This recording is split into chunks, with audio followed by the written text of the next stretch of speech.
Boa tarde, turma. Tudo bem? Estamos de volta para continuar aqui o capítulo 7, a respeito do sistema cardiovascular, agora estudando as doenças que afetam o mesmo. Então, só lembrando que o estudo nosso de ciências, que no 8º ano, está relacionado ao estudo do corpo humano, e ele é estudado a nível de sistemas. Então, nós já estudamos alguns, estamos agora no sistema cardiovascular, depois vamos partir para outros sistemas. Então, nas páginas 92 e 93, nós vamos apresentar algumas doenças do sistema cardiovascular. Então, é muito conhecido a pressão alta. Também o AVC é muito conhecido, infarto, e entre outras doenças que afetam o sistema cardiovascular. Então, nós sabemos que o sistema cardiovascular tem como principal órgão o coração, e tem as veias e artérias, ou seja, os vasos linfáticos, de um modo geral, que compõem o sistema cardiovascular. Então, de um modo geral, esse sistema ele vai apresentar ser responsável pela condução do sangue. E como a gente já viu, essa condução do sangue no nosso organismo, ela vai depender do funcionamento do coração e depende também do estado físico em que se encontram as veias, artérias, capilares, etc., por onde o sangue tem de passar.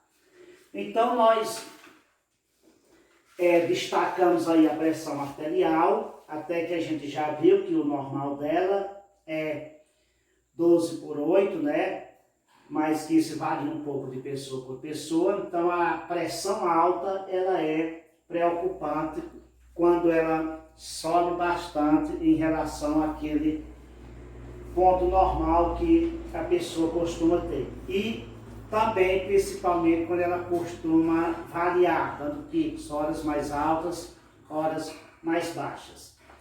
Além da pressão, nós temos também o AVC. Nós sabemos que o AVC é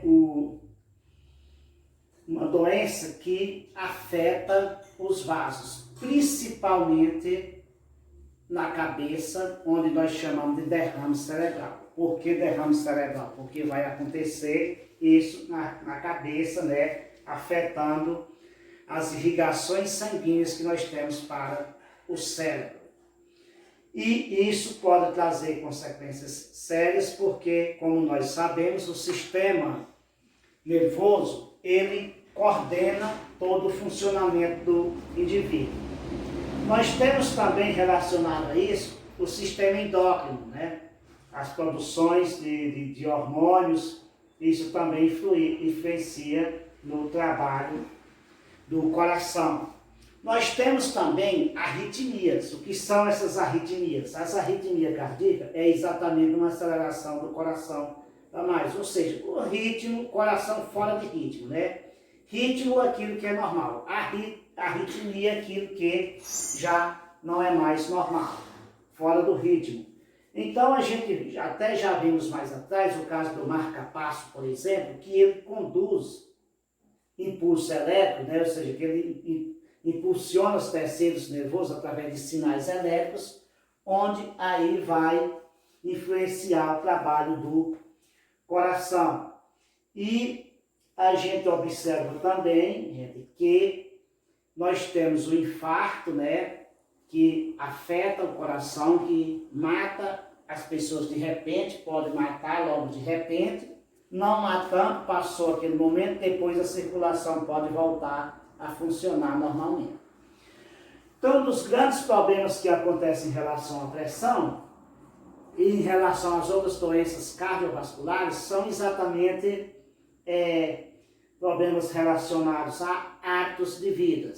Então, bônus hábitos, ou seja, hábitos saudáveis, como caminhadas, por exemplo, práticas de atividade físicas, uma alimentação equilibrada, tudo isso vai fazer com que a gente cuide bem do nosso sistema cardiovascular e principalmente do coração.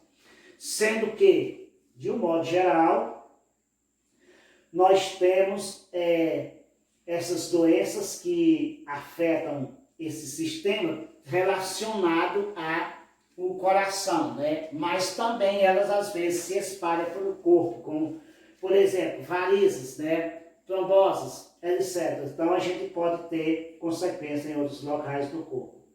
E a gente sabe que as veias e as artérias, principalmente as artérias aí no caso, ou seja, os vasos sanguíneos de modo geral, às vezes elas são afetadas por placas de gordura, principalmente o colesterol ruim. Ou seja, esse colesterol ruim, a gordura do mal, ela vai ficando aderida às paredes do coração e formando placas, né? Então essas placas podem vir a interromper a passagem do sangue, né?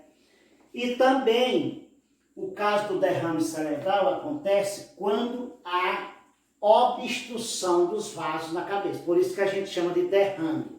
Seria semelhante a um cano de água, quando ele sofre uma pancada, por exemplo, uma tubulação de água, que fica vazando um pouco de água, molhando, né? Fazendo aquele molhado, né? Aquela ligação, aquela umidade do solo onde ele está. Da mesma forma acontece quando há obstruções nos vasos sanguíneos do sistema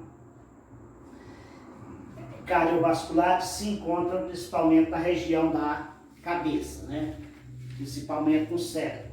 Bom, nós temos um outro segundo sistema agregado ao sistema cardiovascular que pouco a gente fala.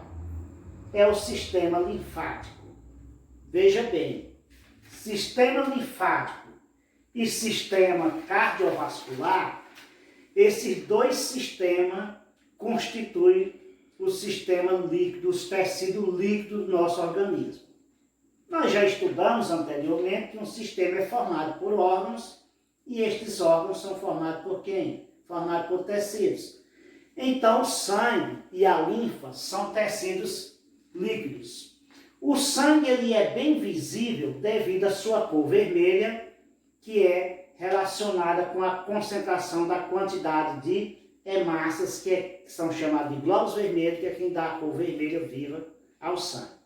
As hemácias, elas apresentam essa coloração, a taxa de hemácia, a quantidade de hemácia no sangue, a concentração de hemácia, vai fazer com que o nosso sangue fique mais forte ou mais fraco em relação à cor e em relação também à condução do gás oxigênio, porque são as hemácias que fazem esse transporte de gases no nosso organismo. O sistema linfático, ele já não tem coloração. A linfa é incolor. Por que a linfa é incolor? Porque ela não apresenta glóbulos vermelhos, apresenta somente glóbulos brancos. Sim, outro detalhe.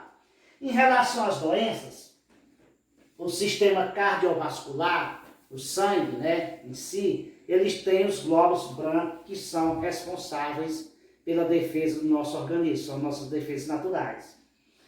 São os nossos anticorpos naturais. Só que o sistema linfático também tem esses glóbulos brancos, os linfônodos, né? No caso lá são os tecidos, vão ser como lá a linfa.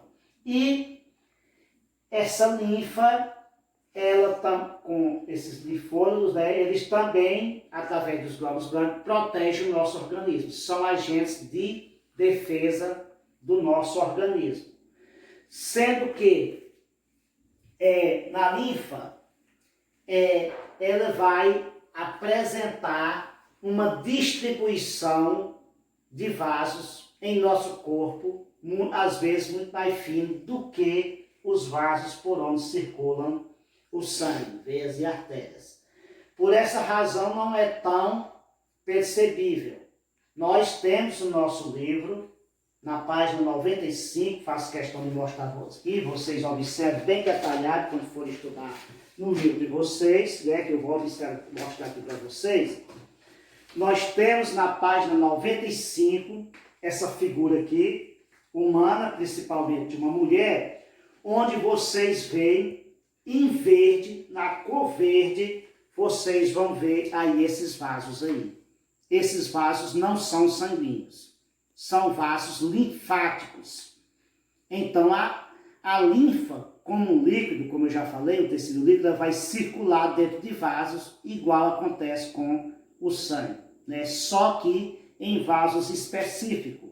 Ou seja, os vasos que conduzem a linfa é diferente dos vasos que conduzem o sangue. Então, vocês observem bem detalhado, quando estiverem estudando, né? Observem bem detalhado, que nós temos na página 95 aí, os sistemas linfáticos e a gente tem mostrando a distribuição desses vasos em nosso corpo, né? Temos aí como eles são distribuídos. Bom, gente, nós estamos aqui chegando ao final de mais esse capítulo, então, nas páginas 96 e início da 97, eu quero deixar aí para vocês uma atividade para vocês fazerem, né? Início da página 96, final, a página 96 toda e início da página 97. Ou seja, em outras palavras, só a primeira atividade, né? Por enquanto a gente só está passando uma atividade para não acumular demais, depois a gente corrige isso em aula presencial e conforme o tempo que a gente tem, pode-se fazer mais outras atividades antes das provas, principalmente utilizando as revisões para isso, conforme o desenvolvimento, né, das nossas aulas presenciais quando a gente voltar. Então, gente, a gente vai encerrando por aqui o sistema cardiovascular e também não esquecendo o sistema linfático. São dois sistemas que nós estamos estudando simultaneamente. Esse sistema, um trabalho complementa o trabalho do outro, né? Ou seja, o sistema linfático faz um trabalho semelhante à mesma função do sistema cardiovascular, né? Só que penetrando em regiões onde o sangue não penetra no nosso organismo. Até a próxima aula.